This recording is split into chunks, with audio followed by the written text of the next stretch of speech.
Y en el marco de esta dinámica informativa, por supuesto, estamos siguiendo el hilo de lo que está pasando entre Israel y Hamás. Cuando está dispuesta la contraofensiva, ha pasado exactamente una semana desde que ese fatídico 7 de octubre se produjo este atentado terrorista calificado como uno de los peores desde que Israel se convirtió en una nación. Más de 1.300 muertos han resultado producto de esta intromisión del ejército y de los terroristas de Hamás en varios kibbutz en Israel, sobre todo apostados a lo largo de la Franja de Gaza. Las imágenes que estamos observando en este instante corresponden a la visita que realizó el primer ministro israelí Benjamín Netanyahu en los kibbutz de la parte del sur de la Franja de Gaza que fueron afectados por estos atentados terroristas. Saludando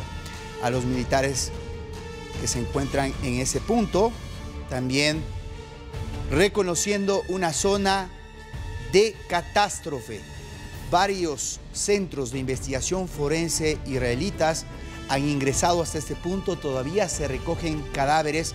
De momento la cifra bordea los 1.300, pero esto está incrementando conforme se han localizado cadáveres con signos de tortura y atrocidades a los que fueron sometidos luego de que los terroristas de Hamás hayan ingresado hasta este punto. Todavía está corriendo el plazo emitido por el gobierno israelí, que se ha conformado en un consejo de emergencia de guerra a nivel político y también miliciano, y de esta forma conglomerar a todas las fuerzas alrededor de lo que va a ser esta guerra que Netanyahu ha señalado será larga. Varios bombardeos se produjeron, sobre todo a partir del pasado día viernes, en la Franja de Gaza, cuando Israel anunció este asedio total, bloqueando entradas de alimentos, combustibles y agua a territorio cercano y pidiendo a la población civil que abandone la zona. Se ha generado un desplazamiento aproximado de cerca de 1.1 millón de habitantes gazadíes que han tenido que huir producto de este anuncio.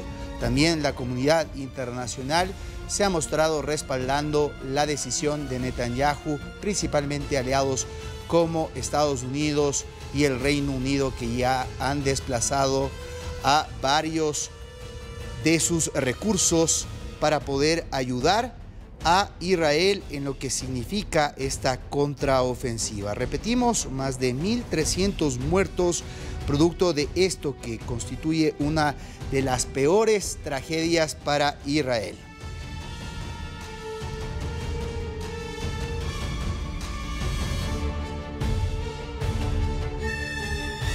Vamos a hacer en este momento un espacio de análisis para profundizar y actualizar la información. Está conectado en vivo y en directo con nosotros Gabriel Ben-Tashal, quien es especialista en política israelí y también en temas de Medio Oriente. Gabriel, muy buenas tardes, buenas noches. Bienvenido a DNews con la audiencia de Latinoamérica para analizar este tema tan importante para el mundo. Buenas noches. Un placer, un placer. Gabriel, empecemos por lo más coyuntural. Netanyahu ha convocado este consejo de emergencia. ¿Qué envergadura y qué es lo que se busca con las decisiones que se puedan tomar desde ahí? Es un consejo de 4 ministros, donde está él y su ministro de Defensa, que es del mismo partido, y 2 ministros que son ex jefes de Estado Mayor del Ejército, que forman parte de la oposición. O sea que la guerra se presenta en un gobierno de unidad nacional, y el objetivo declarado es debilitar la capacidad militar del Hamás. No quieren declarar que el objetivo es erradicar al Hamás de la Franja de Gaza, porque quizás sea un objetivo inalcanzable, pero sí cortarle la capacidad de poder seguir dañando al Estado de Israel.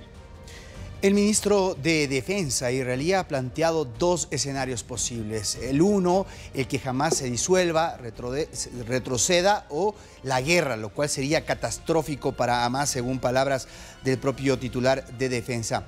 En este sentido, Netanyahu ha dicho podría ser una guerra larga.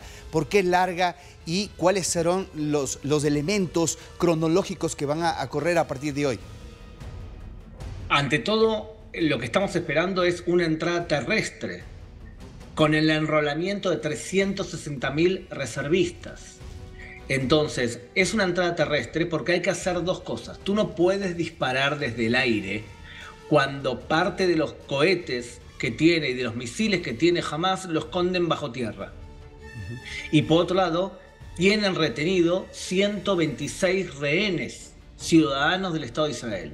Entonces tú tienes que ir casa por casa buscando a los líderes terroristas, tienes que ir a intentar liberarlos por la fuerza, y para eso necesitas ir en una acción lenta, bien planificada. Es por eso que prepara a la población para decirle que evidentemente va a ser una operación larga. ¿Cuán larga? Depende de un montón de circunstancias, depende de... Por ejemplo, que no haya ningún error militar. Si hay un error militar y mueren civiles inocentes, la guerra va a ser más corta. Si mueren muchos soldados, va a haber una presión interna dentro de Israel para pedirle al gobierno que limite la operación. Depende de muchos factores que no sabemos ahora. Gabriel, hablemos de lo que pasó días antes, en donde inició la contraofensiva, sobre todo con mayor fuerza el pasado viernes, en donde sabemos que inteligencia israelí ha identificado a ciertos cabecillas de Hamas. Ha muerto, según el Servicio de Defensa israelí, uno de los cabecillas que había sido el que encabezó la penetración vía terrestre, aérea y también por mar hacia los kibbutz en la parte sur de la Franja de Gaza. Mira, hubo un problema de negligencia basado, creo yo, en el exceso de confianza. Se confiaba que la valla de seguridad, que es muy tecnológica, iba a ser suficiente para avisar y a detener una penetración del Hamas. Se creía también que el Hamas no iba a actuar de forma tan irracional para emprender un ataque cuando Israel tiene, por ejemplo, cúpula de hierro.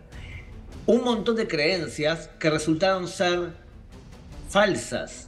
El Hamas actuó de forma irracional porque muchos grupos radicales islámicos, como el Hamas, como Hezbollah, como ISIS, como Al-Qaeda, actúan de forma no racional porque no son el Estado, no tienen que responder a su propia población, no tienen que rendir cuentas.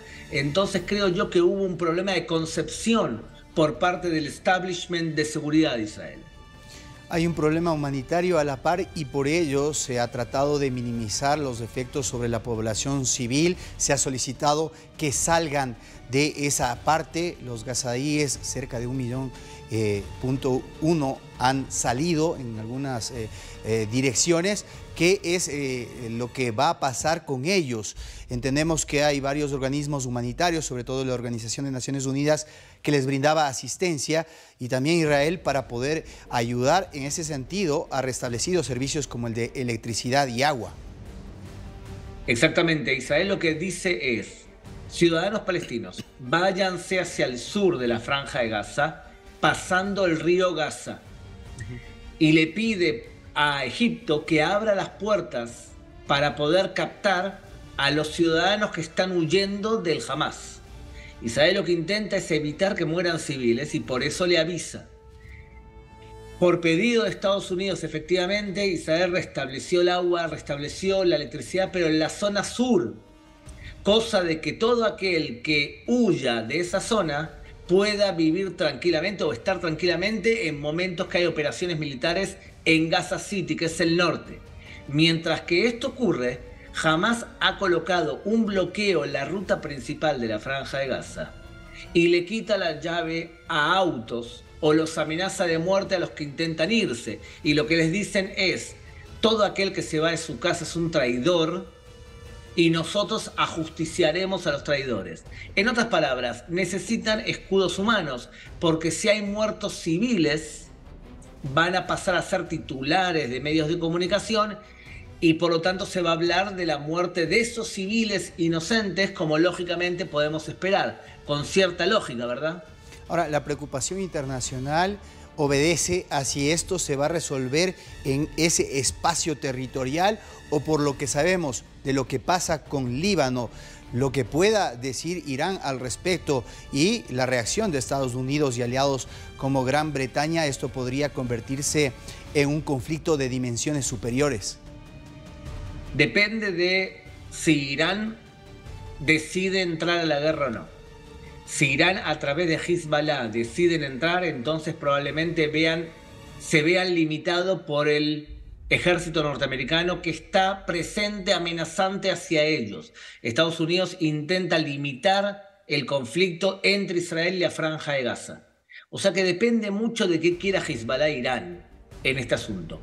Difícil es ver que otros entren porque la autoridad palestina en Cisjordania está feliz con que Israel golpea al Hamas, que es su enemigo, dentro de la calle palestina. Y por eso no dice nada.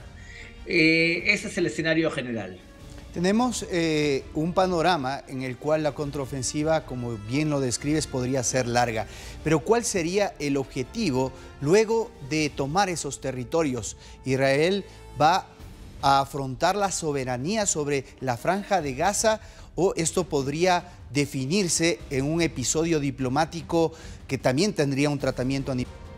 Mira, yo creo que hay tres escenarios. El primero, que Israel conquiste la Franja de Gaza y se quede a administrar la Franja de Gaza en un estado de ocupación militar. Que del punto de vista legal podría ser perfectamente legal, después tendría que retirarse y entregárselo a un gobierno legítimo, o está en guerra, o sea que podría tomarlo durante un tiempo. El segundo escenario es que Israel conquiste la Franja de Gaza y se lo entregue a la autoridad palestina, que fue echada de la Franja de Gaza por el Hamas en el año 2007. Y el tercer escenario es que no haga ni una cosa ni la otra, y lo que haga es un golpe terrible contra el Hamas y después retirarse, dejándolo tan debilitado que no impone un gobierno, sino que simplemente erradica la amenaza por un tiempo, que pueden ser 6, 7 años o quizás menos, porque el Hamas aprovecha las pausas para armarse nuevamente. ¿Es el fin de Hamas por esto que estamos viendo en estos días? ¿Será el exterminio total de esta organización terrorista la que culmine con este problema? Me cuesta mucho creer eso porque el Hamas es una idea. Igual que ISIS y Al-Qaeda, es una ideología. Hamas también hay en Cisjordania e intenta derrocar a la autoridad palestina. Me cuesta creer, a los grupos terroristas se los elimina no solamente por la acción física. Por ejemplo, cuando un grupo terrorista como Hamas ve que el presidente de Colombia se asocia con ellos y los felicita, y entonces el Hamas puede sentirse arropado y legitimado. Es difícil combatir cuando alguien apoya un grupo terrorista. O cuando lo hace el gobierno de Cuba, o cuando lo hace Qatar, que le paga 20 a 25 millones de dólares a Hamas, o cuando lo hacen otros personajes. Al movimiento terrorista se lo combate desde el punto de vista físico, pero también ideológico, cubriendo al movimiento Hamas con la manera despreciable que lo hace, por ejemplo, un medio de comunicación serio que entiende que lo que ha hecho es algo parecido a lo que hizo ISIS y que es inaceptable para la cultura occidental permitir algo así.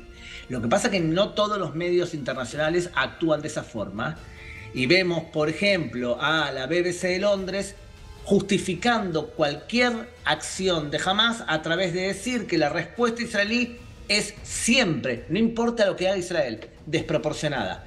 Una actitud así de la BBC de Londres es para que el Hamas se sienta arropado.